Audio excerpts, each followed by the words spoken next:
So many things have been happening lately. Top of it is Shia LaBeouf converting. Um, it's a good news, you know. I mean, don't get me wrong. I love it, and it's quite inspiring. With Roe v. Wade being overturned, uh, Shia LaBeouf converting, and it seems in a very passionate way. Um, is something that's welcome, right? I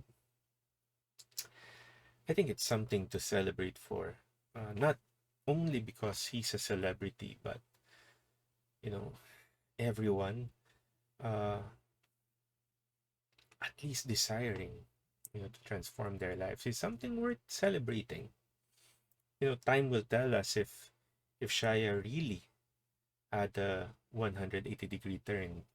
Uh, I'd agree we can say that right now, but it's hard for me to believe that there's 0% desire in his life. I think there's, even an iota of desire there. And I'm one of those people who believe that even a micro uh, percent is something that God can work with, uh, and transform someone into 1,000%, you know, because that's how great and that's how powerful our God is. But what can we learn, from the conversion of Shia? Um, well, of course, there's some intelligence uh, that's required. I think there is some thinking that's involved in every conversion, because we are people of reason. But what Shaya's conversion does teach us is that sometimes what is more powerful in the brain is the heart. Shaya didn't feel any connection. He knew there was a God, but so what? And it's until he experienced God through the people that ministered to him that he really accepted or bought into the idea that there is a God, you know. And actually, if you'll think about it, even when you convert the heart the mind, uh, it's really just so that the heart can experience more, so that whatever uh, blocks the heart from giving itself, himself, herself, whatever, is removed. But unless there is that connection, uh, even the most intelligent concept, even the loftiest of things, might not work. And I think that's what a lot of apologists or people involved in evangelization um, are missing out on, because they keep thinking that, oh, I have to give this reason, I have to give that reason, I have to answer that uh, offense. I need to give a defense. Well, of course, you have to. The Bible does teach us that we have to be ready to give witness to what we believe in. But notice the word of the Bible. It is not to give defense only, but to give witness. Meaning it is not only our mouth, our mind, our actions, our heart need to show that desire to be Jesus to others, to that person that you're trying to reach out to evangelize. A lot of people win debates, but never win souls because they never care about that person. They just care about winning the debate.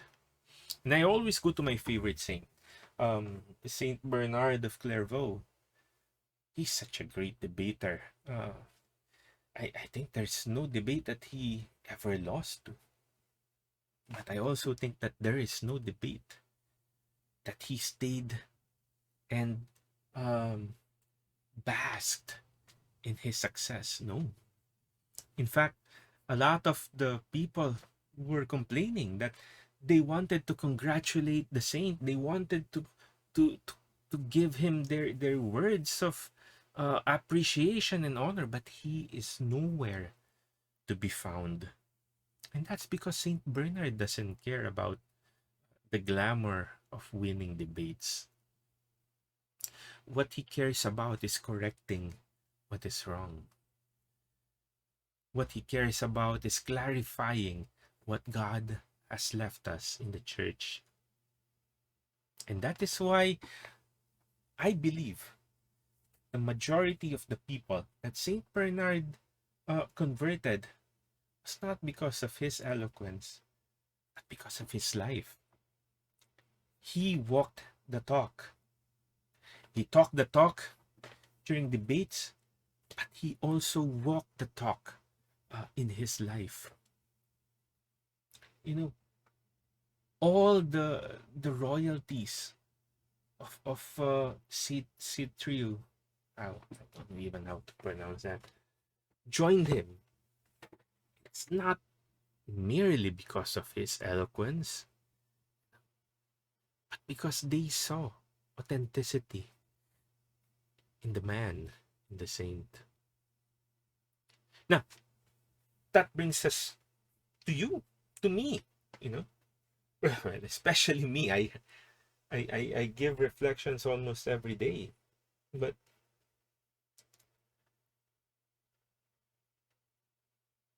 do people see Jesus in me? Uh, I certainly hope they hear Jesus in me, because what I say are not exactly coming from me, but from uh, his church, his people. But do people see Jesus when they look at me? Now, that is the more important question. You know, some people will ask me, Volt, do you think your work is effective? You know, are your numbers increasing? And in my mind, I would think, doesn't matter. You know, if my numbers are increasing, because seeing me, watching me is one thing. But when the people that I encounter actually experience Jesus, I believe is the more important question that we need to ask ourselves. You know, when was the last time that you sincerely cared about someone? Um,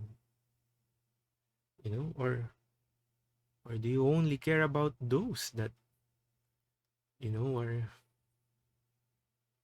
are within your bucket of uh likey? I don't know how to call that, but I mean, are you good only to those people that you like, or that you are comfortable to like?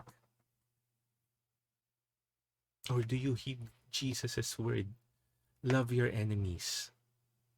uh let people do to you, uh, and act with charity. Do we? No, I'll be honest. I don't know. You know, um, I know I'm trying to be, but I guess if I'm being honest, I know I'm failing a lot of times as well. But that is exactly what we are called to do. You know, not only to speak, but more importantly, to act. You know,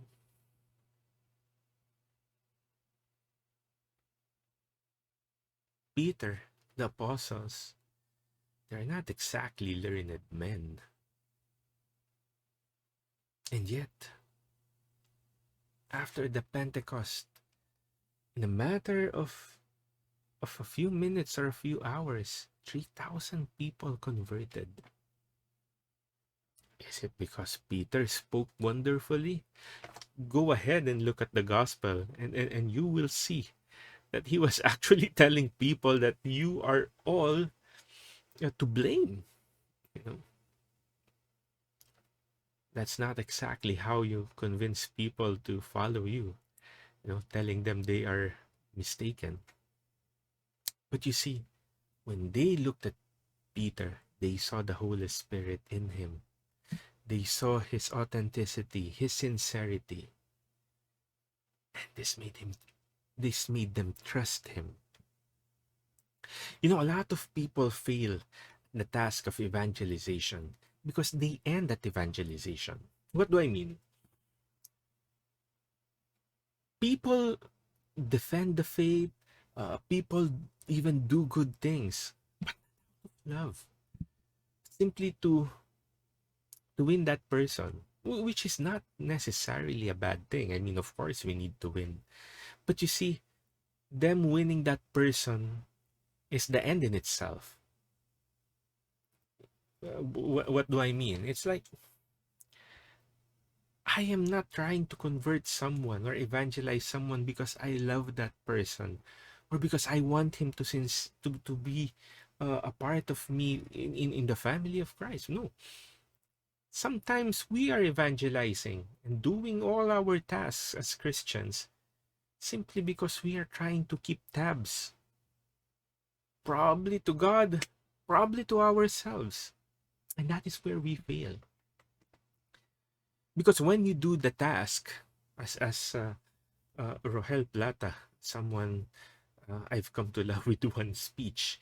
Unfortunately, I didn't meet him. But in the only talk of his that I heard, he said, when you do the work, you prevent God from doing the work.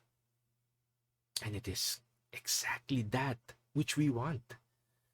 That God is the one who works. Not you, not me, but God. You know, the saints are effective in evangelizing people or converting people because they have already let go of themselves. Their ego has been rid of. They only cared about God. And that is why when they speak, God is able to speak through them. Of course, not in the exorcist way, but in a sincere giving of oneself to God. Have you been evangelizing and failing? Maybe that's the problem. You know? Maybe it's because you are the one doing the work and not God.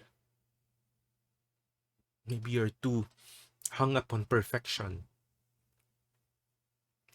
Maybe you're too scared to ruin your reputation in case you make a mistake.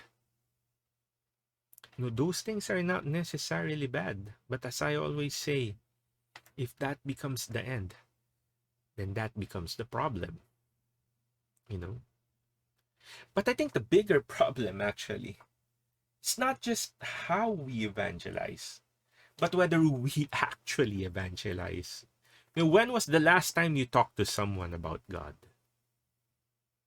When was the last time you stood up for truth when someone spoke against truth? Or put simply, when did you reject lies? No, not even to defend, but to say, no, sorry, I don't accept that. It's wrong. I always say the saints, especially the apostles, died as martyrs, standing up for their faith. Yet here we are, uh, pressured by social media, pressured by our reputation. What will people think? Will they like me? Will they hate me? How about asking whether God would like you? Whether God would like what you're gonna do? Does God approve of this? I think is the more important question to ask. When you put something out, if you're all in for God, then God is your only barometer. Nothing else. You know? Because why? Why think about all those things when God is the only important meter.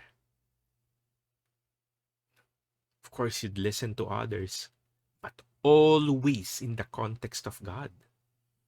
No, you listen to your spiritual directors, of course, because that is in the context of God.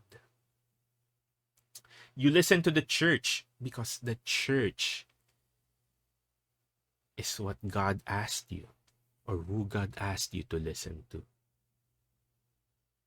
If you're all in for God, then everything becomes about God. So tomorrow, later, depending what time you're hearing this, ask yourself, will what I do be approved by God? Will I make God smile? Doesn't matter if they will smile, because that's the secret. If you make God smile, it's absolutely sure that others will smile. Think about that.